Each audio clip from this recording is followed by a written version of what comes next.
बागानपारानि गाहाय राजा लामायाव फख्रि बायदि गोथौ गोथौ हाखर बिसायख'थि लांगोना सफैनाय समावनो रायजोफोरा गावसोरनि सिफिनि धोन खरसा खालामना लामा फोसाबदों।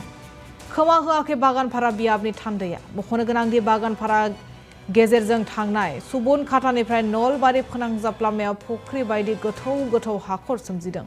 दासान्दि हाखरफोराव दैजों लोमसाव जानाया हान्थिनायाव खैफोद गोनां जादों। बे लामाजों हान्थिनो फरायसालिमानि फरायसाफोरजों लोगोसे गुबुन हान्थिगिरिफोरा जाउनाव हान्थिनायाव जालाखार सैनांदों। ओनसोलनि रायजोफोरा बागानपारानि गाहाय राजा लामानि गोथौ गोथौ हाखर रायजोफोरा गावसोरनि धोन खरसा खालामना लामा फोसाबदों। গোটেই অসমখনৰ বুলি ক'লে ভুল নহয়।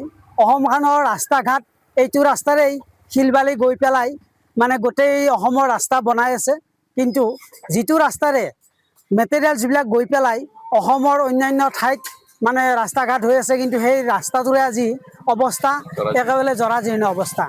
য'ত মানুহে আহিব লাগিলে মানে আঁঠুলৈকে লংপেণ্ট কচাই আহিব লাগে, গাড়ী আনিলে তাৰ মানে আধালৈকে সোমাই যায়, এনেকুৱা এটা পৰিৱেশ হৈছে। আৰু এই পৰিৱেশটো আজি এখন চৰকাৰ, ৰাষ্ট্ৰটো যিখন চৰকাৰ, অসমতে এখন চৰকাৰ আছে, আৰু সেই চৰকাৰী পক্ষ থকাৰ পিছতো এই ৰাস্তাটোৰ ওপৰত কোনো দৃষ্টি পৰা আমি দেখিবলৈ পোৱা নাই।